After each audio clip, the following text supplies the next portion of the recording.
My name is Asad Yaqub and I'm your Ielts examiner. Can I see your ID card, please? Yes. What's your name? Adeen Asad Yaqub. So, what should I call you? You can call me by my first name. Adeen. Yes. Right. Do you work or study? Currently, I study. All right. What are you studying? I am in grade 8 and I recently started with my new class. All right. What do you like to study, or what is your favorite subject? My favorite subject is English literature. Not only this, but I also like mathematics. There are two reasons why I like both of those subjects. First of all, for English literature, I like it because I understand literature well, and I really like to get lost into the words of literature. And secondly, for mathematics, All right. Is there any subject that you don't like?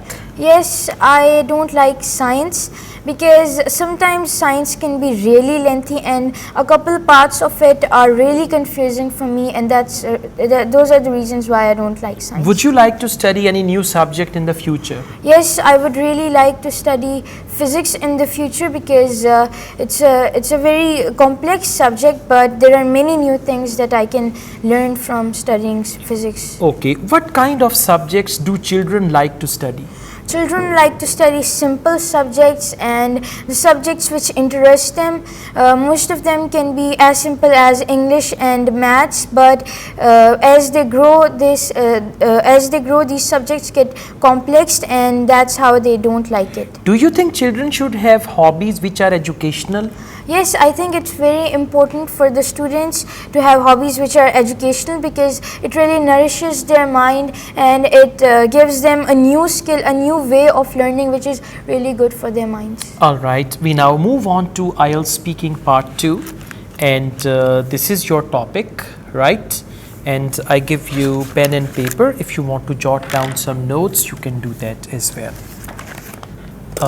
Just a second, this is here, right? So, you will now have to speak on this topic for 1 to 2 minutes. I strongly used to believe that studying history is a waste of time.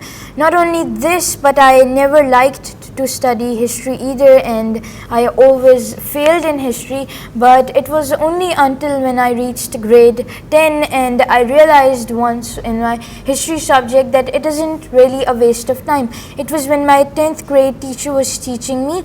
She was teaching us about Roman times and all of what they did. She was also teaching what the ancient people used to do, and at that moment I realized that studying history is not a waste of time but a new way of learning, because as they say, you cannot drive a car without the back mirror.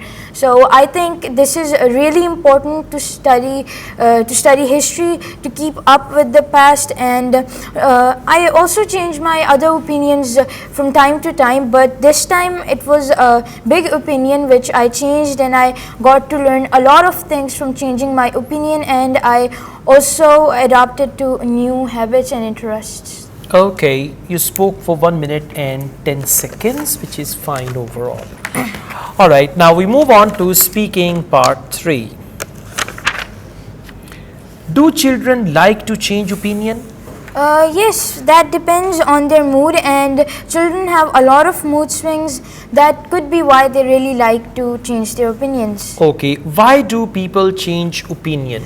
People change opinion because at a certain state, at a certain time, their mind is in a different state, and they tend to think a lot more than they were thinking earlier, and that's how they are able to do so. Who do young people turn to for advice? Young people don't turn to their parents most of the time because they think that maybe they don't know as much as they do, so they tend to go to their friends or someone they're close to rather than going to their parents. Okay, do people like giving opinion about politics? Not really, because most of the people just like to give personal opinions. Some people give opinions about politics, but it all depends on your interests and their interests. Okay, so overall it is fine. For part 3, try to elaborate your answer a little more, and overall try to connect your ideas and you should try to focus compound sentences. A compound sentence is when you join two sentences together, and a couple of complex sentences with not only but also, although, and all that. So the way you performed at present, I'll give you a bench score 7, but with a little improvement you can even go further. Okay. All right, thank you very much. Thank you. That's Adeen Asad Yaqub, and I'm preparing her to be the future IELTS trainer. Future Asad Yaqub. Yeah, future Asad Yaqub actually. So thank you very much. All the best, Adeen Asad. Thank you. Thank you.